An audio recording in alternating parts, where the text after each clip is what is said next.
Gangadhara Jatajutam Shataikadasha Rupinam Panchakshari Manupreetam Kalakuta Vishashanam. In this video, we will see the final part of Sati Kanda of Rudra Samhita. Daksha performs yajna. Daksha organized a yajna at Kanakal in which everybody except Shiva and Sati were invited. Sage Dadichi arrived and not finding the seat for Shiva went back, saying that it was impossible to accomplish a yajna without Shiva. Then Daksha commenced the yajna with the assistance of other sages who were present there. When Sati saw all the deities going happily to attend the yajna ceremony, she was surprised that she and her husband was not invited. Sati became furious and decided to go there to know the reason for not inviting her. Lord Shiva sent Nandi and other Rudraganas as her escorts. Sati's dishonor gives up life. When Sati reached the place of the yajna, Sati was ignored, but even then she made salutations to both her parents.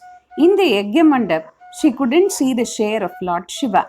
This made her angry and asked her father the reason for his behavior. Daksha made fun of Shiva and cursed him.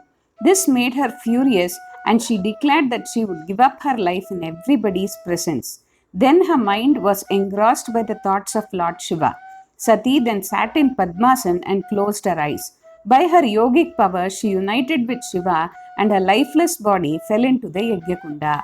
This incident shocked everybody and the Rudraganas furiously picked up their weapons. Daksha became scared and immediately eulogized Lord Vishnu. Veerabhadra cuts off Daksha's head. When Nandi informed Shiva about Sati's death, he became very furious.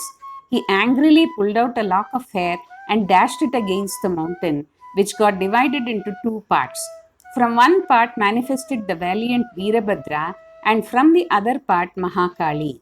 Veerabhadra and Mahakali were instructed by Shiva to destroy the yajna of Daksha and to kill all the people who were present during the time of Sati's death, including the deities and the sages. After getting the instructions from Lord Shiva, Veerabhadra marched with a huge army which included the mighty Shivaganas like Dakini, Bhairav and Kapalish. Goddess Kali too joined him with her army which consisted of all her 9 incarnations. The army of Veerabhadra had arrived. Daksha was frightened and prayed to Vishnu to save his life. A terrible battle was fought between the armies of Veerabhadra and the deities. The deities got defeated and fled away. The battle recommenced again, but Veerabhadra was invincible. Hence Daksha ran for his life and hid himself behind the altar where the yajna was being performed. But Veerabhadra pulled him out from there and severed his head. He then threw his head in the Agnikunda. After this, he returned back to Kailash accompanied by his army. The fight between Shiva Dadichi and Vishnu Dadichi. Lord Brahma told Narada the reason of the battle was the curse of sage Dadichi. In ancient times, there used to live a king named Shiva who was a great friend of sage Dadichi. The dispute of superiority of one over the other resulted in Dadichi hitting on Shiva's head, and Shiva struck a weapon named Vajra on Dadichi that injured him. Dadichi took the help of Shukracharya, who healed his wounds, and Dadichi then did a great penance and was blessed by Lord Shiva. He was blessed with 3 boons, that his bones would become as hard as Vajra. He would not be killed and he would never be humiliated. King Shiva too did tremendous penance to please Lord Vishnu. Lord Vishnu told him that Dadichi had become immortal but would help him in defeating Dadichi. Lord Vishnu then visited the hermitage of sage Dadichi disguised as a Brahmin, but the sage identified Lord Vishnu with the help of his yogic powers. Lord Vishnu was ashamed.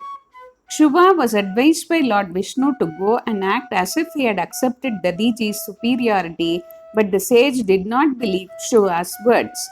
Now Lord Vishnu became angry and tried to kill Dadichi with his Sudarshana Chakra, but was not successful as the chakra was given by Shiva himself and so was not willing to kill the devotee of Shiva. Lord Vishnu then tried to kill Dadichi by shooting a volley of arrows.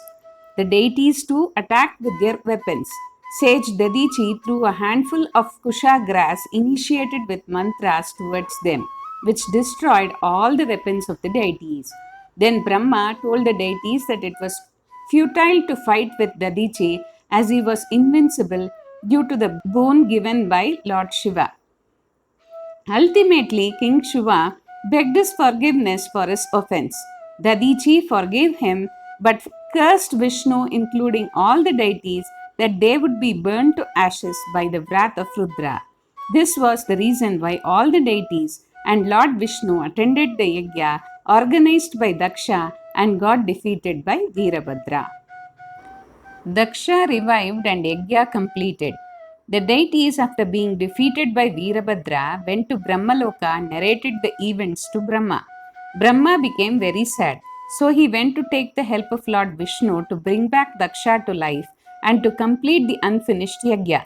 Then all the deities, along with Brahma and Vishnu, went to Kailash and worshipped Lord Shiva. They also requested him to bring Daksha back to life. Lord Shiva became pleased and agreed. He joined the head of a goat to the torso of Daksha's body and made him alive. He also compensated for all the losses which had been caused by the destruction. Daksha then accomplished his yajna, singing the praise of Lord Shiva. Sati, the daughter of Daksha, was reborn as Parvati, the daughter of Himalaya and Mena. By tremendous penance, she again had Lord Shiva as her husband. Thus ends the Sati Kand of Rudra Samhita. In the next video, we will see the Parvati Kand. Om Namah Shivaya.